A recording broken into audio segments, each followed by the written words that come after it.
Hi. This week I've had two separate conversations with two managers about staff. And some staff are proving to be a little bit difficult at the moment with regard to COVID and coming back to work, and their attitude, for whatever reason, is sticky. And both of them were kind of saying, oh, why don't I just make them redundant? And that way the problem is solved. And I'm going, no, no, no, please don't do that, please. Redundancy is there for when, for business reasons, restructure or downturn in work, the job is no longer required to be filled by anyone for the business. It is not there to get rid of someone difficult.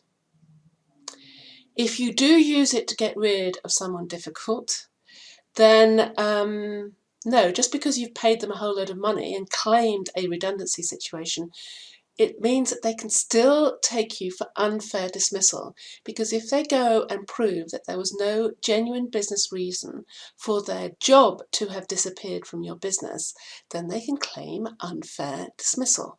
This is not a case of, look, I'll just pay them off and they go away and the problem goes away. It does not.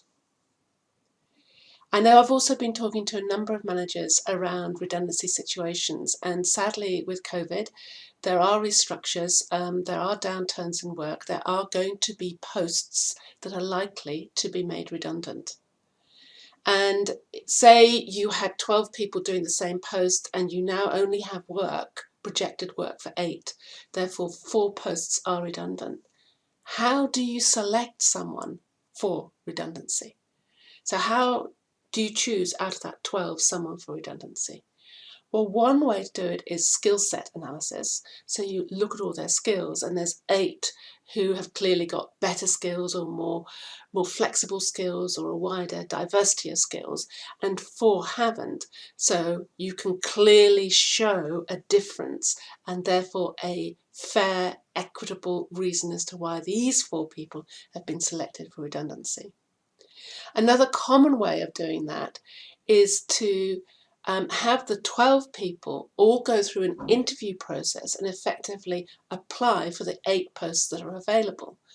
Well, that is extremely time consuming, causes a lot of anxiety for everyone. The 12 people are all kind of like left in limbo for a while, going through this big rigmarole of interviews and all that kind of thing, and it can backfire.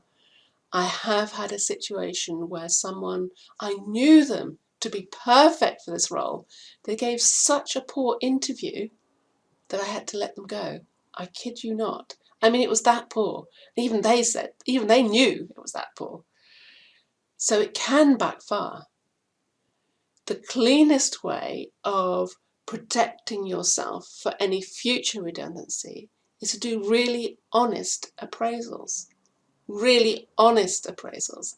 There's not many honest appraisals that are done, so that out of the 12 you have got a record of 4 of them genuinely either not being able to do the job, struggling to do the job to the standard required, or misbehaving, showing a negative attitude, being a difficult employee to work with, so that you can select the 4 on the prior recorded gradings of the 12.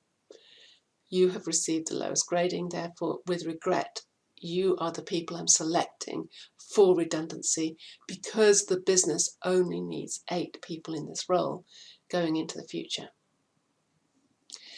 It's very important for businesses to keep the reasons why they move people out of the business for whatever, redundancy, dismissal, whatever, very clean. If you try and muddy it up, employment tribunals are savvy to that. They know it. They are not fools. They will find an award against you if you can't prove a fair and equitable process in selecting people for redundancy. And records here are king. Records and records and records. If you're having a redundancy situation at the moment and want to discuss how do I select, do contact me, because it needs some thought. If you're having a situation with a member of staff where you don't want them to rejoin your team or be any longer a part of your team, and you don't necessarily want to make them redundant, but you want to move them on, give me a call. It's very simple to have these conversations. Everyone's frightened of them, but it's actually very simple to have these conversations. And I have written the book about it, How to Fire Staff So They Say Thank You. I know how to do this. I know how to help you. Get in contact with me or follow the link below and download some more information that may help you in these situations. Okay, take care. Bye.